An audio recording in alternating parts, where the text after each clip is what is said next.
friends in ministry, shepherds, elders, board members, council members, all of you who are invested in the leadership and care of your church congregation.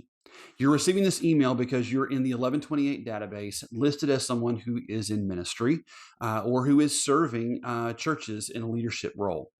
We're grateful that you are part of the 1128 family in this way. And once a month, I'm going to send you a short video like this one, along with some resources that you can use to take good care of yourselves and of your church staff. So, a few things I want to say here in the next 5 minutes.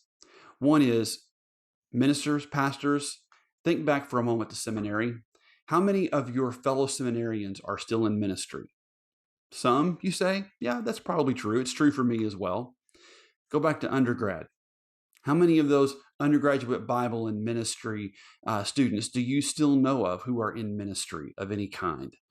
I did the numbers recently for myself. I am the last person in my freshman Bible class, my freshman ministry class, who is still working directly or indirectly on behalf of churches. So, my question to you is, who do you know who's thinking about leaving?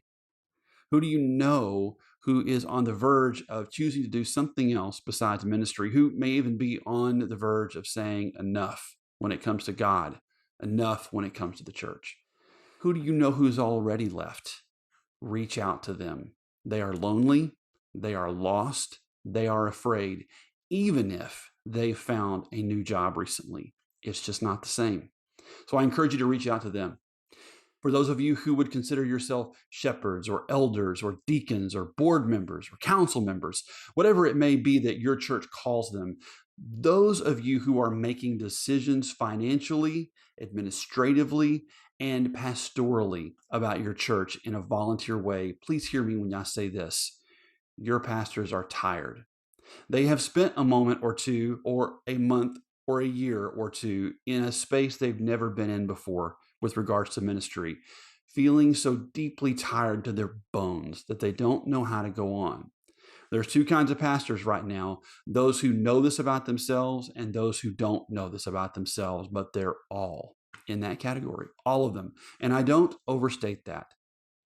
Please insist on rest.